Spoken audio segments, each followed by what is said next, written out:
जय श्री कृष्ण। राधे राधे। आज अपने सुनेंगे मंगलवार की कथा। बल बुद्धि विद्या के दाता राम भक्त हनुमान जी अतुलित बलशाली है, सभी गुणों से युक्त, वानरों में श्रेष्ठ शिरोमणि है। आज मंगलवार के दिन हनुमान जी की आराधना को उत्तम माना गया है। आज के दिन व्रत रखते हुए हनुमान जी की पूजा करनी चाहिए और मंगलवार का व्रत रखकर व्रत कथा जरूर सुननी चाहिए। इससे हनुमान जी भगवान प्रसन्न होकर अपने भक्तों की सभी मनोकामनाओं को पूर्ण कर देते हैं। बोलो हनुमान जी बाबा की जय हो। आप भी कमेंट बॉक्स में हनुमान जी बाबा का जयकारा जरूर लगाएं और मीरा भक्ति चैनल को सब्सक्राइब करके वीडियो को ज़्यादा से ज़्यादा शेयर करें। भगवान हनुमान जी आपकी सारी मनोकामनाएं पूर्ण करें। मुनि एकत्रित होकर पुराणों के ज्ञाता श्री सूत जी से पूछने लगे, हे महामुने, आपने हमें अनेक पुराणों की कथाएं सुनाई है। अब कृपया करके आप हमें ऐसा व्रत और कथा बताएं जिसके करने से संतान की प्राप्ति हो, मनुष्यों को रोग, शोक, अग्नि, सर्व दुख आदि का कोई भय ना रहे, क्योंकि इस कलयुग में सभी जीवों की आयु बहुत ही कम होती है, फिर भी उन्हें नाना प्रकार के रोग, चिंता, कष्ट लगे रहते हैं। तो छोटी सी आयु में वो सुखी किस प्रकार रहेंगे? अगर सुखी ना रहें तो श्री हरि के चरणों में अपना ध्यान कैसे लगा सकेंगे? तो श्री सूत जी बोले कि हे मुनियों, आपने लोक कल्याण के लिए बहुत ही उत्तम बात पूछी है। एक बार युधिष्ठिर ने भगवान श्री कृष्ण से लोक कल्याण के लिए यही सवाल किया था। तो भगवान श्री कृष्ण और युधिष्ठिर का संवाद तुम्हारे सामने कहता हूँ, तुम ध्यान पूर्वक सुनना। एक समय की बात है कि पांडवों की सभा में श्री कृष्ण जी बैठे हुए थे। तब युधिष्ठिर ने भगवान श्री कृष्ण से सवाल किया कि हे प्रभु, नंद नंदन गोविंद, आपने मेरे लिए अनेकों कथाएं सुनाई है। आज आप कृपया करके ऐसा व्रत या कथा सुनाएं जिसके करने से मनुष्य को रोग, चिंता का भय समाप्त हो जाए और उसे पुत्र प्राप्ति हो। हे प्रभु, बिना पुत्र के जीवन व्यर्थ है। पुत्र के बिना मनुष्य नरकगामी होता है। पुत्र के बिना मनुष्य पितर ऋण से छुटकारा नहीं पा सकता और ना ही उसका पुनग नामक नरक से उद्धार हो सकता है। अतः पुत्रदायक व्रत बतलाएं। श्री कृष्ण भगवान बोले कि हे राजन, मैं आपको एक प्राचीन इतिहास की कथा सुनाता हूँ, आप उसे ध्यान पूर्वक सुनना।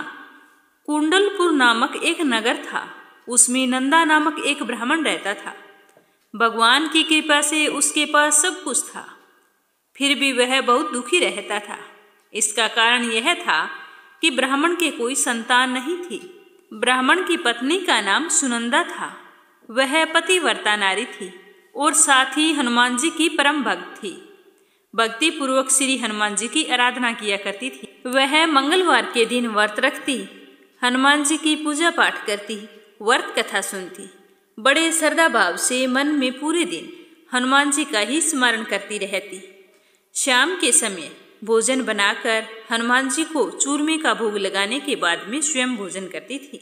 एक दिन की बात है, ब्राह्मणी का मंगलवार का व्रत था, तो घर में कार्य अधिक होने की वजह से वह हनुमान जी को भोग नहीं लगा सकी।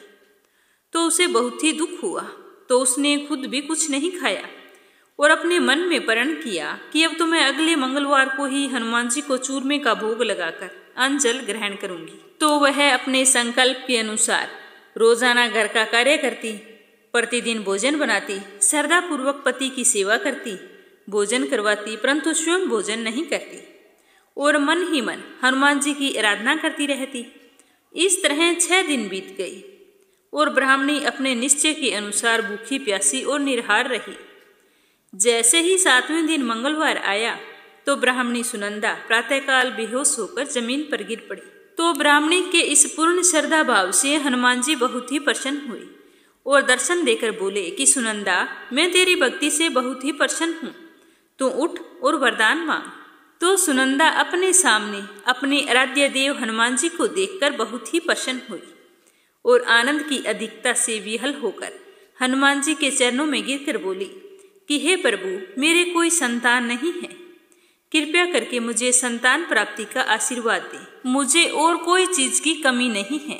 तो हनुमान जी बोले कि जा बेटी, तेरी इच्छा पूर्ण होगी, तेरे एक कन्या जन्म लेगी, उसके अष्टांग प्रतिदिन सोना दिया करेंगे। तो इस प्रकार कहकर हनुमान जी अंतर्ध्यान हो गई और ब्राह्मणी बहुत ही खुश हुई।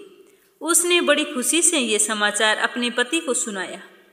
तो ब्राह्मण देव ने जैसे ही सुना कि कन्या का वरदान मिला है तो उसका मन कुछ दुखी हो गया, परंतु जब उसने सोना मिलने की बात सुनी तो वह बहुत ही प्रसन्न हुआ और विचार किया कि ऐसी कन्या के साथ तो मेरी गरीबी भी समाप्त हो जाएगी। तो हनुमान जी की कृपा से कुछ समय बीतने पर ब्राह्मणी गर्भवती हुई और 10वें महीने बहुत ही सुंदर पुत्री को जन्म दिया। वो बच्ची इस तरह अपने पिता के घर में बढ़ने लगी जैसे शुक्ल पक्ष का चंद्रमा बढ़ता हो। 10वें दिन ब्राह्मण ने उस बालिका का नामकरण संस्कार करवाया तो उनके कुल पुरोहित ने उस बालिका का नाम रत्नावली रखा, क्योंकि वह कन्या रोजाना सोना प्रदान किया करती थी। इस कन्या ने पूर्व जन्म में बड़े ही विधि विधान से मंगल देव का व्रत किया था। रत्नावली का अष्टांग बहुत सारा सोना देता था, तो उस सोने से ब्राह्मण बहुत ही धनवान हो गया। अब तो धनवान होने के कारण ब्राह्मणी को भी बहुत ही घमंड होने लगा। समय बीतता गया, रत्नावली 10 वर्ष की हो चुकी थी। एक दिन नंदा ब्राह्मण बहुत ही प्रसन्नचित्त था। तब सुनंदा ने अपने पति से कहा कि स्वामी, अपनी पुत्री रत्नावली विवाह के योग्य हो गई है, अतः आप कोई सुंदर तथा योग्य वर देखकर इसका विवाह करवा दें। तो यह सुनकर ब्राह्मण बोला कि अभी तो रत्नावली बहुत छोटी है। तब वह ब्राह्मणी बोली कि शास्त्रों में बताया गया है कि कन्या 8वें वर्ष में गौरी, 9वें वर्ष में रोहिणी, 10वें वर्ष में कन्या और इसके पश्चात रजस्वाला हो जाती है। गौरी के दान से पाताल लोक की प्राप्ति होती है, रोहिणी के दान से वैकुंठ लोक की प्राप्ति होती है, कन्या के दान से इंद्रलोक में सुखों की प्राप्ति होती है। अगर हे पतिदेव रजस्वाला का दान किया जाता है तो घोर नरक की प्राप्ति होती है। तो यह सुनकर ब्राह्मण बोला कि अभी तो रत्नावली मात्र 10 वर्ष की हुई है और मैंने तो 16-16 साल की कन्याओं का विवाह करवाया है, तो अभी क्या जल्दी है। तो उसकी पत्नी बोली कि आपको तो लगता है धन का लोभ हो गया है।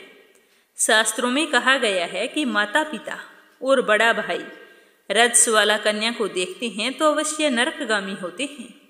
तो ब्राह्मणी की बात सुनकर ब्राह्मण कहने लगा कि चलो ठीक है, मैं कल ही अपने दूत को योग्य वर की तलाश में भेजूंगा। दूसरे दिन ब्राह्मण ने अपने दूत को बुलाया और आज्ञा दी कि जैसी सुंदर मेरी बेटी है वैसा ही सुंदर उसके लिए वर तलाश करके लाओ। तो दूत अपने स्वामी की आज्ञा पाकर लड़का देखने के लिए निकल पड़ा। ढूंढते ढूंढते वह पंपई नगर में जा पहुंचा। वहां पहुंचकर उसने एक सुंदर लड़के को देखा। तो उसने उसका नाम और उसकी गोत्र पूछी। तो वह लड़का ब्राह्मण परिवार से था, बहुत ही गुणवान था। उसका नाम था सोमेश्वर। तो दूत ने इस सुंदर व गुणवान ब्राह्मण के पुत्र के बारे में जानकर अपने स्वामी को आकर पूरा विवरण दिया। तो ब्राह्मण यह सुनकर बहुत ही खुश हुआ। उसे सोमेश्वर अपने जवाई के रूप में पसंद आ गया और फिर उसने शुभ मुहूर्त निकलवाकर अपनी बेटी का विवाह तय कर दिया। परंतु ब्राह्मण के मन में तो लोभ समाया था। उसने सोचा कि अपनी बेटी का विवाह तो कर दूंगा, पर विवाह के बाद रत्नावली तो अपने घर चली जाएगी और मुझे इसे जो सोना मिलता था वो मुझे नहीं मिलेगा। मेरे पास जो कुछ धन है वो तो इसके विवाह में खर्च हो जाएगा और जो कुछ बचेगा वो थोड़े ही दिनों में समाप्त हो जाएगा। तो मैंने तो इसका विवाह तय करके बहुत बड़ी भूल कर दी है। अब मुझे कोई ऐसा उपाय करना होगा कि रत्नावली मेरे घर पर ही रहे और ना ससुराल जाए और शादी भी हो जाए। तो लोभ रूपी राक्षस ब्राह्मण के दिमाग पर छाता ही जा रहा था। वह रात पर अपनी चारपाई पर करवट बदलता रहा। सोचते सोचते उसने एक बहुत ही क्रूर निर्णय ले लिया। उसने विचार किया कि जब रत्नावली को लेकर उसका पति सोमेश्वर अपने घर के लिए जाएगा तो मैं मार्ग में छिपकर बैठ जाऊंगा और सोमेश्वर का वध कर दूंगा और अपनी लड़की को अपने घर ले आऊंगा और कह दूंगा कि बेटा होने को कौन टाल सकता है। तो इस तरह रत्नावली का विवाह भी हो जाएगा और वो ससुराल भी नहीं जाएगी और समाज में मुझे कोई दोष भी नहीं देगा कि मैंने अपनी बेटी का विवाह नहीं किया। बस ब्राह्मण ने तो ये पक्का निश्चय कर लिया। कुछ दिन बाद शादी का दिन आ गया। सोमेश्वर बारात लेकर आया। अच्छी तरह से ब्राह्मण और ब्राह्मणी ने अपनी बेटी रत्नावली के उसके साथ फेरे कर दिए। पूरी विधि विधान से रत्नावली का कन्यादान कर दिया। लेकिन ब्राह्मण नंदा महालोभ के वशीभूत होकर अपनी ही मति खो बैठा था। उसे पाप पुण्य के बारे में कोई भी विचार ना रहा। उसने अपने भयानक और क्रूर निर्णय को अंजाम देने के लिए अपने दूत को मार्ग में भेज दिया और कहा कि जैसे ही मेरा जवाई वहां से गुजरे तो तुम उसका वध कर देना, ताकि रत्नावली से प्राप्त होने वाला सोना मुझे हमेशा मिलता रहे और मैं कभी भी गरीब ना हो। तो ब्राह्मण के दूत अपने स्वामी की आज्ञा का पालन करते हुए मार्ग में जाकर छुप कर बैठ गए।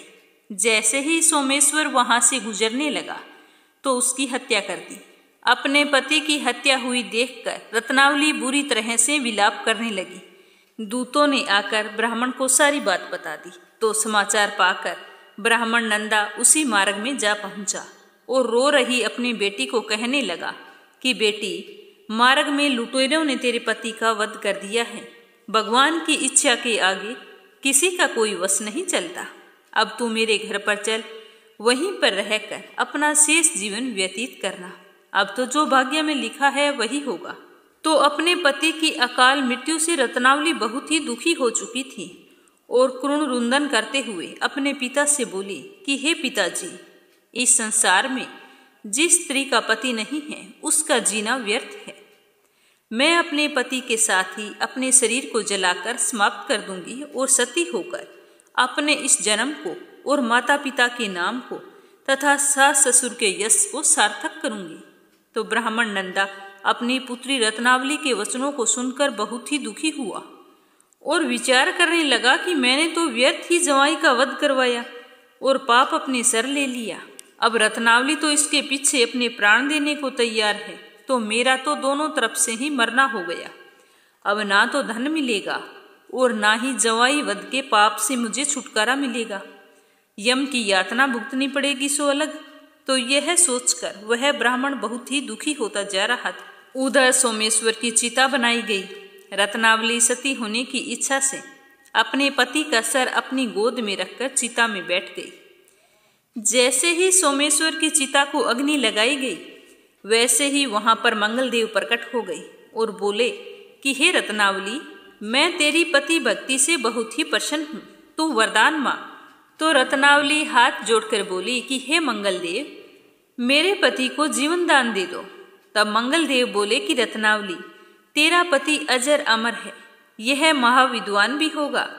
इसके अतिरिक्त तेरी कोई और इच्छा हो तो मांग। तो रत्नावली बोली कि हे ग्रहों के स्वामी, यदि आप मुझ पर इतने ही प्रसन्न हैं तो मुझे यह वरदान दीजिए कि जो भी मनुष्य मंगलवार के दिन प्रातःकाल लाल पुष्प लाल चंदन से पूजा करके आपका स्मरण करे, उसको रोग व्याधि ना हो, स्वजनों से उसका कभी भी वियोग ना हो, सर्प अग्नि तथा स्त्रुओं का भय ना रहे। जो भी कोई स्त्री मंगलवार का व्रत करे वह कभी भी विधवा ना हो। तो मंगलदेव तथास्तु कहकर अंतर ध्यान हो गए और उसी समय मंगलदेव की कृपा से सोमेश्वर जिंदा हो गया। रत्नावली अपने पति को पुनः प्राप्त करके बहुत ही प्रसन्न हुई और मंगलदेव का व्रत प्रत्येक मंगलवार को करती और व्रत रखकर मंगलवार की व्रत कथा बड़े ही श्रद्धा भाव से सुनती। तो व्रत और पूजा पाठ के प्रभाव से इस लोक के सारे सुखों को भोगती हुई अंत में अपने पति के साथ स्वर्ग लोक को गई। बोलो हनुमान जी बाबा की जय हो। अमरावती नगर में एक बुढ़िया रहती थी।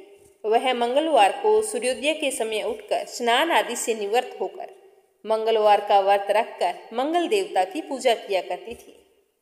लेकिन बुढ़िया का नियम था कि वह मंगलवार को ना तो खड्डा खोदती और ना ही घर के आंगन को गोबर से लीपती थी।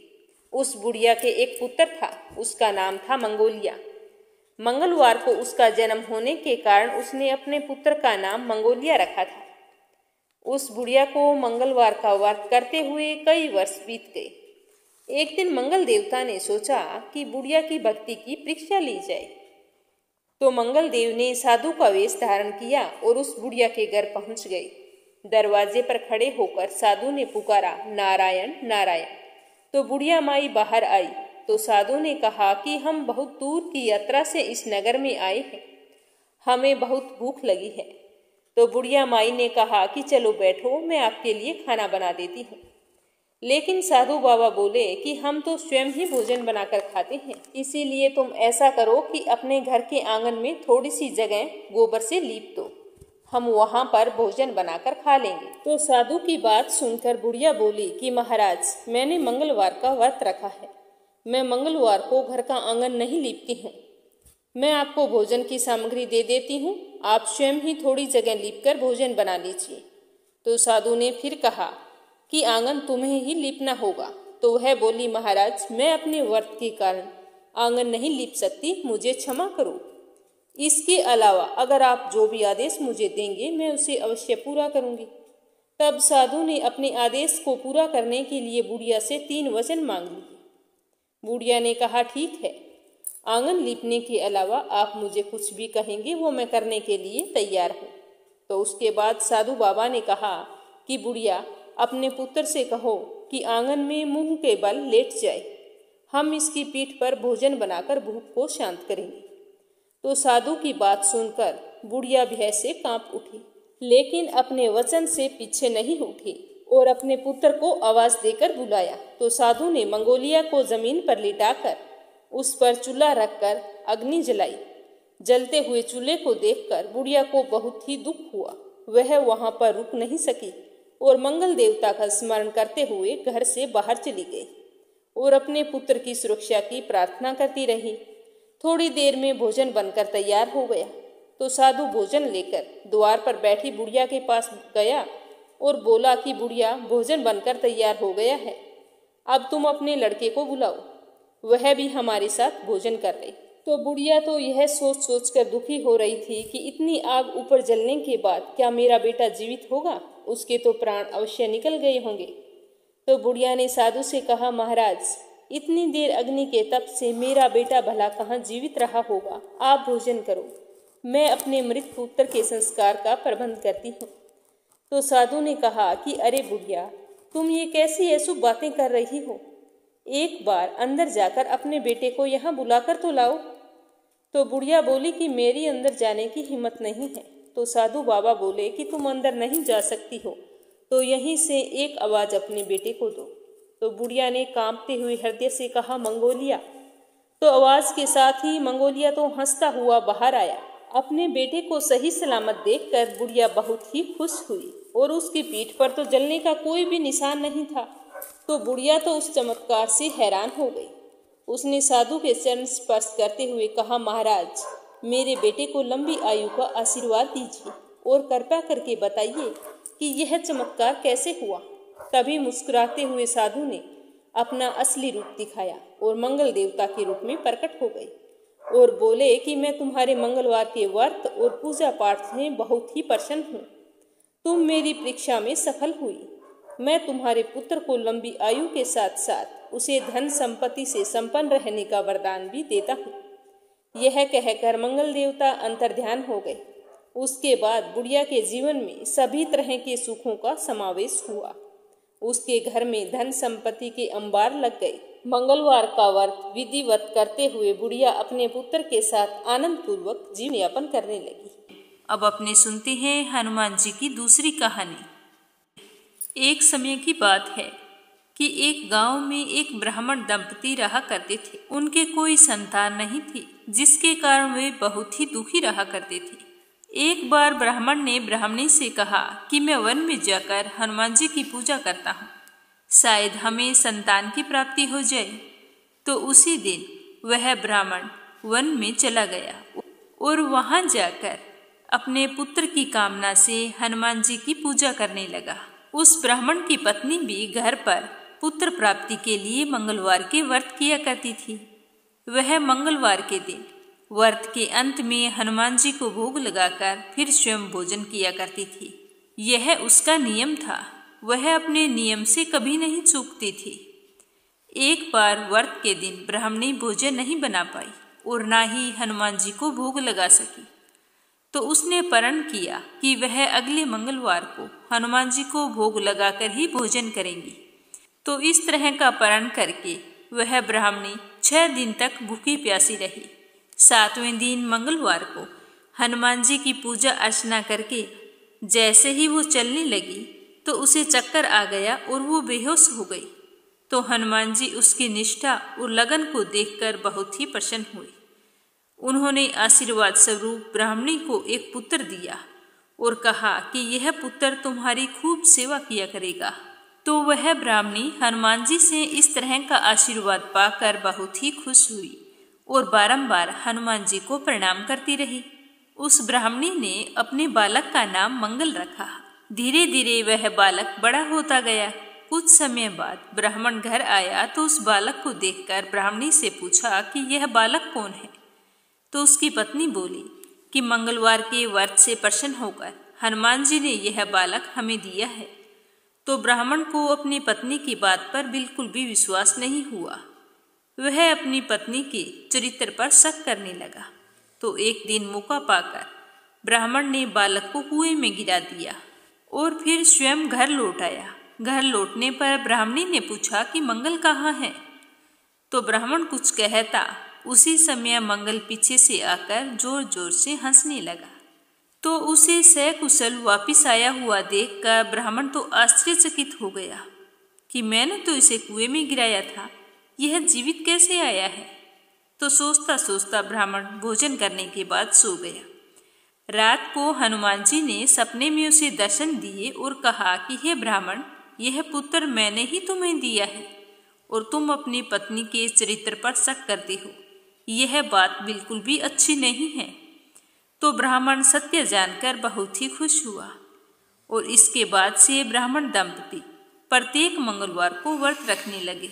जो भी मनुष्य मंगलवार व्रत कथा को पढ़ता है, सुनता है या सुनाता है और नियम से व्रत रखता है, उसे हनुमान जी की कृपा से उसके सारे कष्ट दूर होकर सर्व सुखों की प्राप्ति होती है और वह हनुमान जी की दया का पात्र बनता है। बोलो हनुमान जी बाबा की जय हो। हनुमान जी बाबा जन्म से ही भगवान श्री राम के अनन्य भगत थे। हनुमान जी ने भगवान श्री राम के हृदय में ऐसी जगह बनाई थी जिसके कारण भगवान श्री राम का सबसे बड़ा भक्त हनुमान जी बाबा ही माने जाते हैं। तो आइए अपने पहले इसी कथा को सुनेंगे। बोलो हनुमान जी बाबा की जय हो। आप भी कमेंट बॉक्स में भगवान श्री राम का और हनुमान जी बाबा का जयकारा अवश्य लगाना, क्योंकि हनुमान जी की पूजा के बिना श्री राम की पूजा नहीं होती और श्री राम की पूजा के हनुमान जी की पूजा के बिना अधूरी रहती है। इसीलिए हमें इनमें से किसी की भी पूजा करनी हो, दूसरे की पूजा करनी अनिवार्य होती है। इसी बात को लेकर एक भजन गाया गया है कि हनुमान ना मिलेंगे श्री राम के बिना, श्री राम ना मिलेंगे हनुमान के बिना। तो आइए इसी सच्ची भक्ति को लेकर आज एक बहुत ही पौराणिक कथा सुनते हैं। कथा के अनुसार एक समय की बात है कि जब भगवान श्री राम का राज्याभिषेक हुआ था तो दरबार में बहुत सारे लोग उपस्थित थे। सभी लोगों को उपहार दिए जा रहे थे और सारे ही बड़े ही प्रसन्न होकर उपहार ले रहे थे। बहुत ही हंसी खुशी का माहौल था। इसी दौरान माता सीता ने अपने प्रिय हनुमान को रत्नों से जड़ी हुई एक बेहद कीमती माला उपहार स्वरूप दी। तो हनुमान जी ने बड़े ही प्रसन्न मन से माला तो उनसे ले ली, लेकिन थोड़ी दूर जाकर बैठ गए और अपने दांतों से उस माला को तोड़ने लगे। सारी माला को तोड़कर उन मोतियों को बड़े ही गौर से देखने लगे। फिर देखते देखते उदास हो गए और एक एक करके हनुमान जी ने सारे मोती फेंक दिए। तो यह दृश्य दरबार में उपस्थित सारे लोग देख रहे थे। सारे आश्चर्य में पड़ गए कि हनुमान जी ऐसा क्यों कर रहे हैं।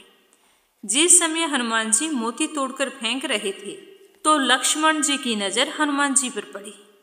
तो उनकी ये हरकत देखकर लक्ष्मण को बहुत ही गुस्सा आया। लक्ष्मण ने इस हरकत को भगवान श्री राम का अपमान समझा और जल्दी से भगवान श्री राम के पास गए और जाकर बोले कि हे प्रभु, देखो माता सीता ने हनुमान जी को बहुमूल्य रत्नों की और मोतियों की एक माला दी है और उधर देखो वो क्या कर रहे हैं। सारी माला को कितनी बेरहमी से तोड़ा है और वे एक एक करके सारे मोती फेंक रहे हैं। मुझे तो भैया ये बिल्कुल अच्छा नहीं लगता। तो भगवान श्री राम ने कहा कि हे अनुज, तुम मुझे प्राणों से अधिक प्रिय हो। हनुमान जी ने उन रत्नों को क्यों तोड़ा है, यह तो वही जानते हैं। इसीलिए इस जिज्ञासा का उत्तर हनुमान जी से ही मिलेगा, मेरे पास इस बात का उत्तर नहीं है। यह कहकर भगवान श्री राम ने हनुमान जी को आवाज लगाई और पूछा कि तुम इस माला को तोड़कर क्यों फेंक रहे हो? तुम्हारे मन में क्या चल रहा है? हम सब यह जानना चाहते हैं। तो भगवान श्री राम की बात सुनकर हनुमान जी ने हाथ जोड़कर कहा कि हे प्रभु, वो सारी चीजें मेरे लिए बेकार है जिसमें मेरे प्रभु का राम नाम नहीं है। जब माता सीता ने इस हार को मुझे दिया था तो मैंने बहुत ही अमूल्य समझकर लिया था, लेकिन लेने के बाद में मैंने एक एक मोती को बड़े ही गौर से देखा तो इसके अंदर कहीं भी राम नाम नहीं है, तो ये मेरे लिए बेकार थी। इसीलिए मैंने इसे तोड़कर फेंक दिया, क्योंकि मेरे हिसाब से श्री राम के नाम के बिना कोई भी वस्तु मूल्यवान नहीं है। इसीलिए मैंने उसे त्याग देना उचित समझा। तो यह सुनकर भगवान श्री राम को बड़ी ही प्रसन्नता हुई। लेकिन लक्ष्मण ने कहा कि हनुमान, मैं तुमसे एक बात पूछता हूँ, तुम्हारे शरीर पर कहीं पर राम का नाम नहीं लिखा, तो फिर आपने इस शरीर को क्यों रखा है? इस शरीर को त्याग क्यों नहीं देते? तो लक्ष्मण की बात सुनते ही हनुमान जी ने अपने नाखूनों से अपने सीने को चीर दिया और फिर लक्ष्मण जी के साथ साथ दरबार में उपस्थित सभी लोगों को दिखाया कि हनुमान जी के सीने में भगवान श्री राम और माता सीता की बहुत ही सुंदर छवि दिखाई दे रही थी।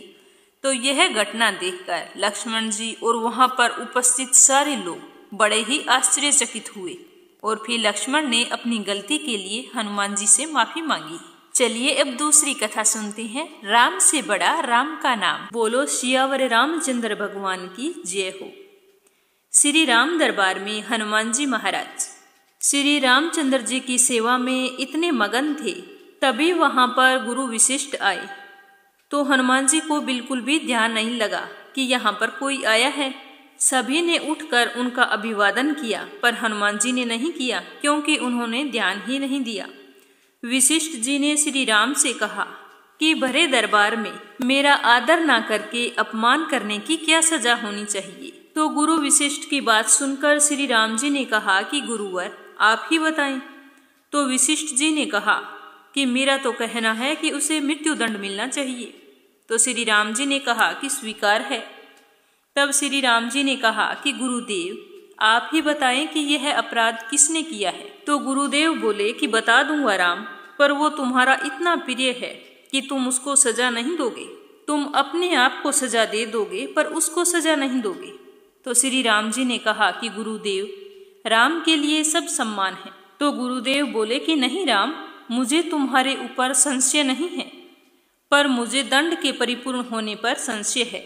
अगर तुम मुझे विश्वास दिलाते हो कि तुम स्वयं उसे मृत्युदंड अपने अमोघ बाण से दे दोगे, तो ही मैं अपराधी का नाम बताऊंगा। तो श्री राम जी ने कहा कि ठीक है, जैसा तुम कहोगे मैं वैसा ही करूंगा। तो गुरुदेव ने कहा कि यह अपराध हनुमान जी ने किया है। तो हनुमान जी ने भी स्वीकार कर लिया।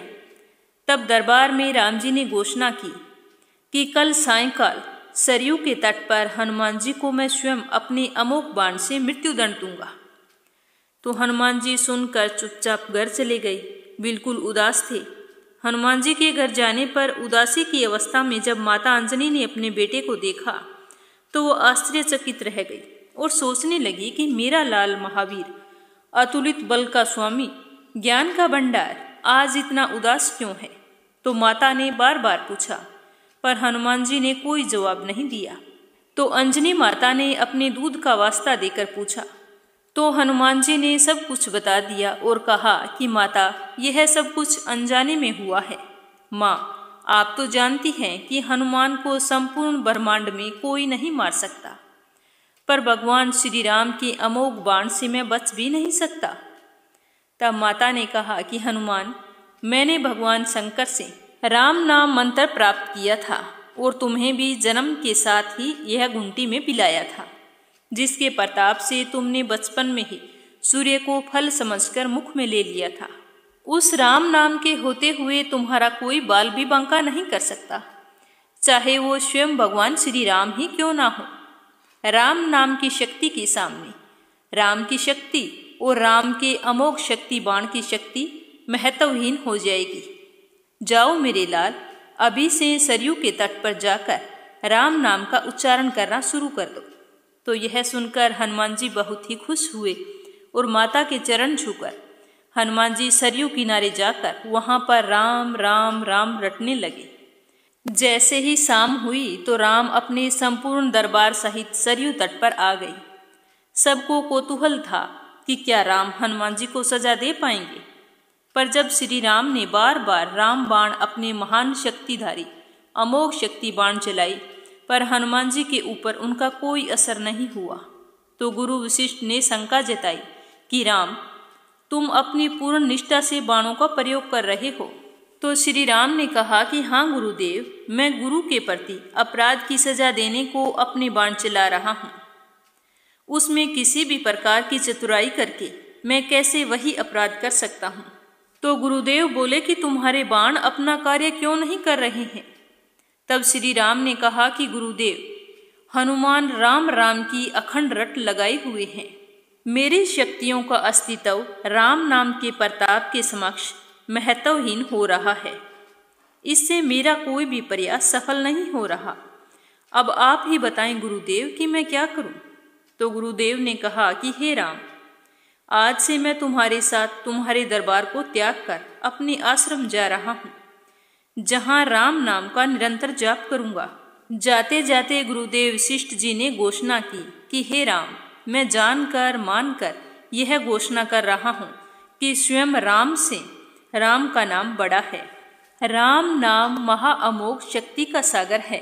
जो कोई राम के नाम को जपेगा, लिखेगा या मनन करेगा, उसकी सारी मनोकामनाएं पूर्ण होगी, वो मोक्ष का भागी होगा। आज मैंने मेरे सारे मंत्रों की शक्तियों को राम नाम के सामने छोटा माना है। तभी से राम से बड़ा राम का नाम माना जाता है। वो पत्थर भी तैर जाते हैं जिस पर श्री राम का नाम लिखा होता है। बोलिए सियावर रामचंद्र भगवान।